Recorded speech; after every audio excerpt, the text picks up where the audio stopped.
যাচ্ছি এবং সম্ভবত এই রাজনীতির বিষয়াদি নিয়ে আগামী দিনে পরস্পর বিরোধী যে পক্ষগুলো রয়েছে তারা কেবলই মাত্র এখন যেভাবে বাকযুদ্ধে বা স্নায়ুযুদ্ধে রত আছেন, ওটি যে আগামী দিনে কেবলমাত্র মুখের মধ্যে সীমাবদ্ধ থাকবে কিংবা হৃদয়ের মধ্যে সীমাবদ্ধ থাকবে, আমার সেটা মনে হচ্ছে না। এটি হাত পায়ের নড়াচড়ার মধ্যে চলে আসতে পারে, আবার হাতের সঙ্গে যদি কোনো হাতিয়ার যুক্ত হয়ে যায়, সেটা অন্য যে কোনো হাতিয়ার। আমরা তো দেশীয় অনেক হাতিয়ারের কথা জানি, আবার আগ্নেয়াস্ত্রের কথাও জানি। রাজনৈতিক বিরোধ নিয়ে দ্বন্দ্ব ফ্যাসাদ, মারামারি, কাটাকাটি, তারপর হানাহানি, গোলাগুলি, বিদ্রোহ, এগুলো সারা দুনিয়াতে অহরহ একটি বিষয়। আমাদের দেশের যে এই মুহূর্তে সেন্ট্রাল কমান্ড, এই সেন্ট্রাল কমান্ডটা প্রায় হাতে গোনা, কি বলবো, এটা অনেকটা দালালি করে বলতে হয়, আমাদের অমুক বাহিনী, আমাদের অমুক ভাই, অমুক বিভাগ আমাদের মর্যাদার প্রতীক। কিন্তু বাস্তবতা হলো চেইন অফ কমান্ড বলতে যা বোঝায়, সেটি একটি পরিবারে যেভাবে ভেঙে পড়েছে, একইভাবে সমাজে সেটির অবস্থা আরও করুন। সমাজের পরে আমরা যদি রাজনৈতিক সংগঠনগুলোতে যাই, সেখানেও কিন্তু কোনো চেইন অফ কমান্ড নেই। আর সরকারি অফিসে চেইন অফ কমান্ডটা কেমন হলো বা কেমন হচ্ছে, আপনারা প্রতিনিয়তই দেখতে পাচ্ছেন।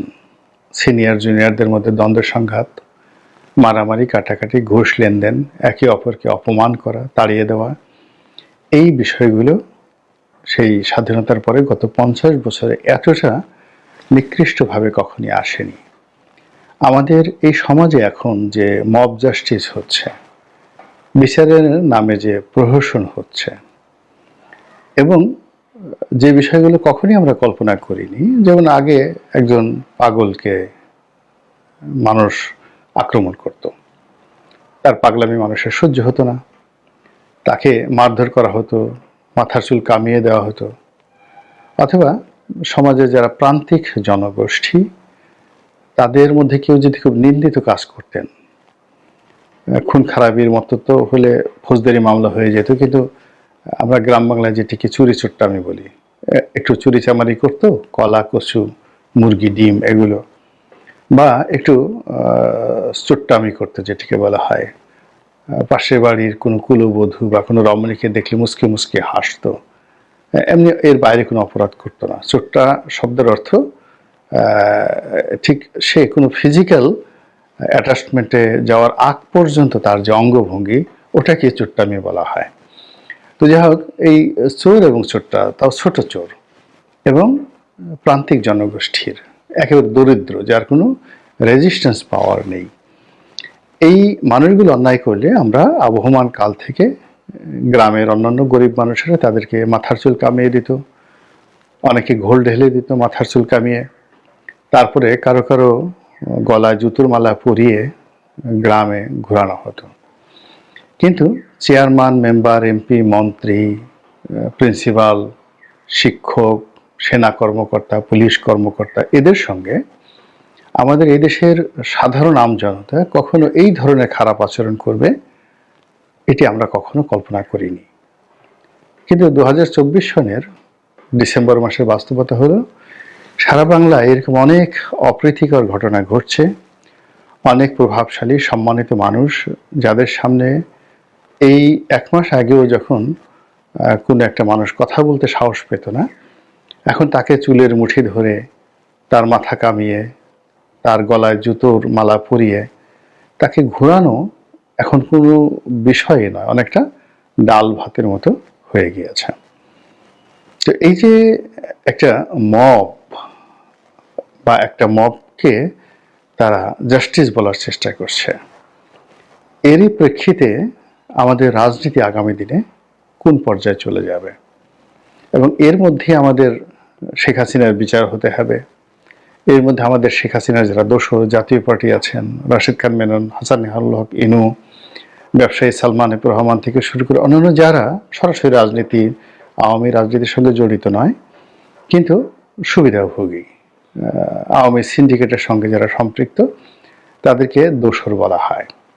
তো এখন এই দোসরদের বিচার শুরু হচ্ছে বা হবে। এখন এগুলো করার জন্য একটি আদালত, যেটা আওয়ামী লীগ জমানাতে করা হয়েছিল, আইসিটি কোর্ট, ইন্টারন্যাশনাল অপরাধ ট্রাইব্যুনাল, এখন এখানে সব মামলা দেয়া হচ্ছে। এর বাইরে থানাগুলোতে অনেক মামলা হয়েছে, যেগুলোকে গণ মামলা বলা যেতে পারে, এবং এরকম মামলা কয়েক হাজার হয়েছে আমি বলতে পারবো না, তবে সব মামলাতেই 20 জন 30 জন নয়, 300, 400, 500, 1000 জন লোকের নাম উল্লেখ করার পরেও তাদের রাগ কমেনি। কোনো কোনো মামলায় এরপর আরও 2-3 হাজারকে অজ্ঞাত আসামি করা হয়েছে। এবং এই মামলাগুলো অন্য সময় যা হয় থানা পুলিশ করত আওয়ামী লীগ জমানাতে, কিন্তু এবার দেখা গেল যে প্রাইভেট পার্টি পক্ষ জোগাড় করে আনা হয়েছে। এবং এই সকল মামলায় সারা দেশ এখন ক্লান্ত, বিপর্যস্ত, এবং সরকারি কর্তারা রীতিমতো গলদঘর্ম। এই কারণে গলদঘর্ম, ধরুন সাভার থানার কথাই বলি, এই থানার বেশ কয়েকটি মামলা বা আশুলিয়া থানার বেশ কয়েকটি মামলার বিষয়ে আমি হ্যান্ডেল করেছি। অর্থাৎ যারা ভুক্তভোগী নিরপরাধ লোক, তাদেরকে যখন মামলায় জড়ানো হলো, যেহেতু আমার এলাকাতে ব্যবসা বাণিজ্য আছে, অনেকে আমার কাছে এসেছে। তো আমি যখন বাদীদের সঙ্গে কথা বললাম, তো তারা বললো যে আমরা তো এই ধরনের কোনো মামলা করার কথা জানি না। একজন লোক এসে, প্রভাবশালী একজন লোক এসে আমাদের বলল স্বাক্ষর করার জন্য, আমরা স্বাক্ষর করে দিয়েছি। ও মুখে যদি বলে আমরা তো না করে পারি না, এই পর্যন্ত। তারপর যখন আমি থানাকে বললাম, থানা বললো যে স্যার আপনি তো জানেন কিছু করার নেই। আচ্ছা, একটু এসপি সাহেবের সাথে কথা বলেন। বললাম এসপি সাহেবের সাথে কথা, এসপি সাহেব বলে ডিআইজি সাহেবের সাথে কথা বললেন। বললাম ডিআইজি সাহেবের সাথে কথা, ডিআইজি সাহেব বললেন যে আমার নিজেরই তো চাকরি যায় যায় অবস্থা। তো এরকম ঘটনা কয়েকটা ঘটেছে। পরবর্তীতে দেখা গেল যে যারা একটু তদবির করে মামলা ঠেকানোর চেষ্টা করেছে, সেক্ষেত্রে বাদীকে দিয়ে কোর্ট কাছারি থেকে, মানে আদালত থেকে এই এজাহার নেওয়ার জন্য একটা অর্ডার নিয়ে আসা হয়েছে। তো এভাবে যে মামলাগুলো হয়েছে, কত হাজার হয়েছে সারা বাংলাদেশে, এখনো পর্যন্ত একজ্যাক্টলি এই তথ্য আমরা জানি না। অনেক সময় যে একটা ট্রান্সপারেন্সি থাকে, সেই তথ্য আমরা জানি না, কিন্তু মামলা হয়েছে, হাজার হাজার মামলা হয়েছে। এবং হাজার হাজার মামলার মধ্যে যদি গড়ে 500 করে আসামি থাকে, তো সেই আসামির সংখ্যা কত হবে? এবং অবাক করার ব্যাপার হলো প্রায় বেশিরভাগ মামলায় 1 নম্বর আসামি শেখ হাসিনা। এত লম্বা ভূমিকা টানলাম এই কারণে যে বাংলায় এখন নির্বাচন নিয়ে তুমুল বিতর্ক চলছে। প্রথমে বলা হলো যে নির্বাচন হবে, তবে প্রয়োজনীয় সংস্কার সাধন করার পর অনেকগুলো সংস্কার কমিশন হয়েছে। এখন সংস্কার শব্দটি এখন রীতিমতো একটা গালিতে পরিণত হয়েছে, এটি জনপ্রিয়তা হারিয়েছে। এবং যারা সংস্কারের কথা বলেছেন, প্রধান উপদেষ্টা থেকে শুরু করে অন্যান্য যে সকল উপদেষ্টা, তারা সবাই ট্রলের শিকার হয়েছেন। প্রধান উপদেষ্টাকে নিয়ে হয়তো প্রকাশ্যে ওইভাবে কেউ গালাগাল করেনি, কিন্তু যে সকল উপদেষ্টা এই সংস্কারের পক্ষে শুধুমাত্র একটা টু শব্দ করেছেন, তাদের 14 গোষ্ঠী উদ্ধার করে দেওয়া হয়েছে। কে নারী, কে পুরুষ, কে বৃদ্ধ, কে আবাল, কে বনিতা, ডাজ নট ম্যাটার, সবাইকে একেবারে জনাব সেফায়েতুল্লাহ সেফু যেভাবে গালাগাল করেন, ঠিক ওইভাবে গালাগাল দিয়ে কাউকে ভারতের দোসর, কাউকে রয়ের এজেন্ট, কাউকে স্বাধীনতা বিরোধী চক্র, যে যার মতো করে ট্যাগ লাগিয়ে এদেরকে হতোদ্যম করে দিয়েছে। ফলে এখন সংস্কার আগে হবে, তারপরে নির্বাচন, এই জিনিসটা আপাতত আগের মতো মার্কেটে চলছে না বা মার্কেট পাচ্ছে না। এখন কি করা যেতে পারে? সরকার হাতে সবসময় কতগুলো টিম থাকে, বি টিম থাকে, সি টিম থাকে, ডি টিম থাকে। সরকারের কতগুলো ছায়া সরকার থাকে, যেমন গোয়েন্দা সংস্থা, ডিজিএফআই, এনএসআই, তারপরে ডিবি, এসবি, এগুলো থাকে। এগুলো আগের সরকারের ছিল, বর্তমান সরকারেরও আছে। এরা পর্দার আড়ালে থেকে বিভিন্ন রকম নড়াচড়া করে। তারা যে এখন করছে না, এ কথা কিন্তু বলা যাচ্ছে না। 2 নম্বর হলো যে রাস্তায় তাদের পক্ষে ঘেউ ঘেউ করার জন্য তাদের অনেকগুলো প্রতিষ্ঠান থাকে, অনেকগুলো ভাড়া করা লোকজন থাকে দেশে এবং দেশের বাইরে। এদের কাজই শুধু সরকারের গুণগান করা অথবা সরকারের কথা মতো, প্রেসক্রিপশন মতো সরকারের সমালোচনা করা, গালাগাল করা।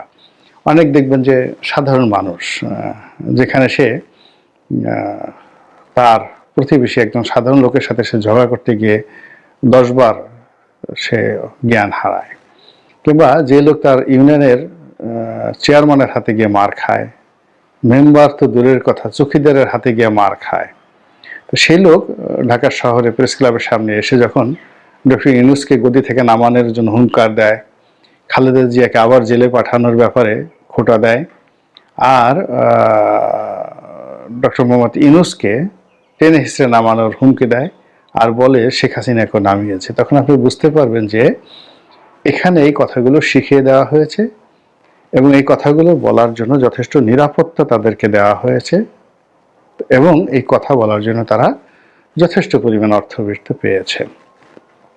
তো এগুলোকে আপনি B team, C team, D team বলতে পারেন, যাদেরকে দিয়ে সরকার অনেক কথাবার্তা বলায়।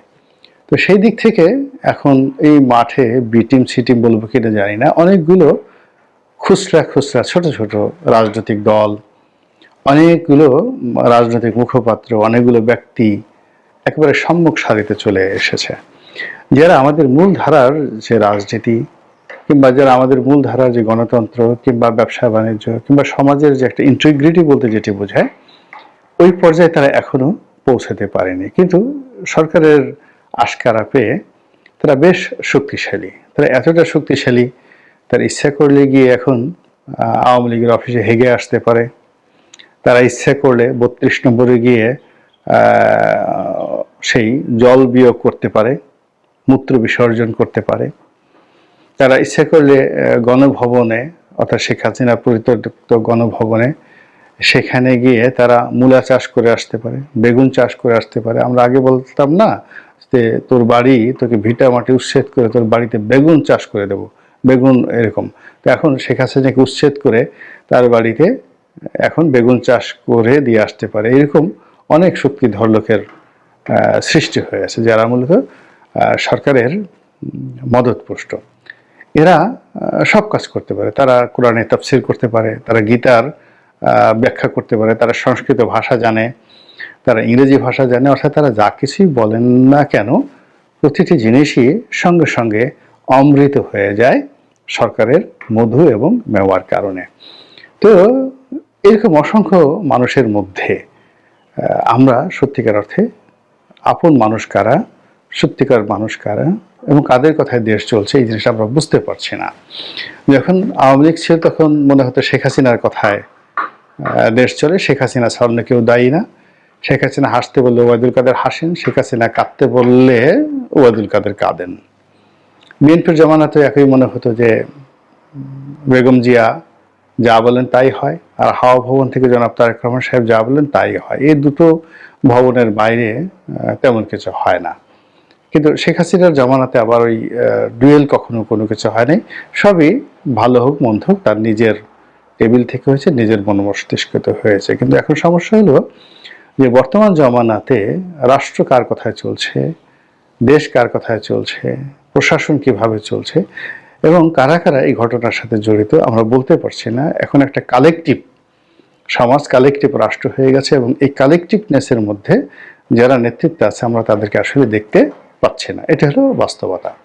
তো এরকম যাদেরকে দেখা যাচ্ছে না কিন্তু সরকারের উপর যথেষ্ট প্রভাবশালী এবং সরকারের খুবই ঘনিষ্ঠ, তারা এখন B team, C team, D team না এ টিম, এটি সরকার ভালো বলতে পারবে, তারা বলতে পারবে। এখন তাদের বক্তব্য হলো যে শেখ হাসিনার বিচার না করে ইলেকশন হবে না, প্রতিহত করা হবে এবং দরকার হলে ইউনূসের বাসা ঘেরাও করা হবে এবং তাকে গদি থেকে টেনে হেসড়ে নামানো হবে। বোঝার চেষ্টা করুন, মানে তারা যদি সরকারি বি টিম, সি টিম হয়ে থাকে এবং তারা যদি ডক্টর ইউনূসকে গদি থেকে নামানোর হুমকি দেন, তার বাসা ঘেরাও করার হুমকি দেন, তাহলে বুঝতে হবে যে এখানে ডাল মেকুস কেলা হয়, এই জিনিসগুলো হচ্ছে। এবং এর মূল বিষয়টা হলো নির্বাচনের বিতর্ক। এখন যারা ক্ষমতা আছেন, আমাদের একজন সিনিয়র রাজনীতিবিদ, একসময় কিংবদন্তির ছাত্র নেতা ছিলেন ফজলুর রহমান, ছাত্রলীগের সভাপতি ছিলেন, এখন বিএনপিতে উপদেষ্টা মণ্ডলীর সদস্য। অসাধারণ যুক্তি নিয়ে তিনি কথা বলেন, সাহসিকতা নিয়ে। তিনি বলছেন যে ক্ষমতার যে চেয়ারটি এটি তুলতুলে নরম, তুলতুলে নরম, এখানে বসলেই একটা আবেশ এসে যায় শরীরে, মনে হয় ঘুমিয়ে পড়ি, মনে হয় সারাদিন শুধু এই সিংহাসনে বসে থাকি, এখান থেকে আর যেতে ইচ্ছা করে না। তো এই কারণে এই ক্ষমতার তুলতুলে চেয়ারে বসে তারা নানা রকম বাহানা শুরু করেছে। এটা করব, সংস্কার করব, তো পরে ওটা করব, তারপরে শেষে এই মাসে হবে।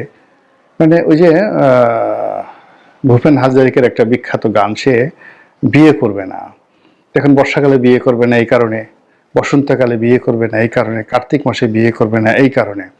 এর মূল কারণ হলো তার বিয়ে করার কোনো ইচ্ছা নেই। তো এখন সরকার, এখন যারা আছে তাদের ওই তুলতুলে, গদিময়, আবেশময়, যেখানে বসলে ঘুম এসে যায়, এইরকম ক্ষমতার যে চেয়ার, সেই চেয়ারের যে আকর্ষণ, সেই আকর্ষণে তারা এতটা বিমোহিত যে এই মায়া তারা ত্যাগ করতে পারছে না। এই মায়ার জন্য শেখ হাসিনা সেই 15টা বছর সারাটা বাংলার 18 কোটি মানুষকে তছনছ করে ছেড়ে দিয়েছে। তো সেই মমতা তারা ছাড়তে পারছে না বলে ফজলুর রহমান সাহেব তার বক্তব্য দিয়েছেন, এটা আমার বক্তব্য নয়। তো আমি যেটা বলছিলাম যে এই যে এখন শেখ হাসিনার বিচার হবে, তারপর ইলেকশন হবে, তারপরে অথবা ইলেকশন আগে হবে, ইলেকশন আগে হবে, শেখ হাসিনার বিচার পরে হবে, এটা এক পক্ষ বলছে। এখন এই দুটো পক্ষকে আপনি পরস্পর দাঁড়িয়ে যেভাবেই সমালোচনা করেন না কেন, আলোচনা করেন না কেন, এটার যে একটা কনক্লুশন, এই কনক্লুশনটা হলো যে সবাই ক্ষমতায় যেতে চায়, আর সবাই যারা আছেন ক্ষমতায় থাকতে চান। আর সেই ক্ষমতায় থাকা এবং না থাকার মধ্যে কখনো সংস্কার বা কখনো শেখ হাসিনার বিচার যেভাবে আনা হয়েছে, তাতে করে ক্ষমতায়ও থাকা হবে না, ক্ষমতায়ও আসা হবে না, আর বিচার যেভাবে বলছেন সেই বিচার সেভাবে করাও হবে না। এর কারণ হলো যখন একটা রশি 3 থেকে 4 দিক থেকে টানাটানি শুরু হয়ে যায়, তখন সেই রশিটি ছিঁড়ে যায়। কিংবা একজন মানুষকে যদি একটা রশির মধ্যে এভাবে গিঁট দিয়ে তারপরে 4 দিক থেকে টানা হয়, তাহলে সেই মানুষটির শরীর খণ্ড বিখণ্ড হয়ে যায়। এখন নির্বাচনকে কেন্দ্র করে আমরা যেভাবে রশি টানাটানি করছি, যেভাবে কথাবার্তা বলছি, তাতে আর যাই হোক না কেন নির্বাচনের যে রোডম্যাপ, এটি অক্ষত থাকছে না। আর এই অক্ষত না থাকার কারণে যে বিস্তারটি একেবারে অবশ্যম্ভাবী ছিল শেখ হাসিনার, এবং যেটি করার জন্য জনমত ছিল, কিন্তু আমাদের এই ব্যর্থ চাণক্য নীতির কারণে আমরা এই বিচারটিও সঠিক সময় করতে পারবো বলে আমার কাছে মনে হচ্ছে না। মহান আল্লাহ আমাদের সবাইকে হেদায়েত দান করুন এবং হেফাজত করুন। আসসালামু আলাইকুম ওয়া রাহমাতুল্লাহি ওয়া বারাকাতুহু।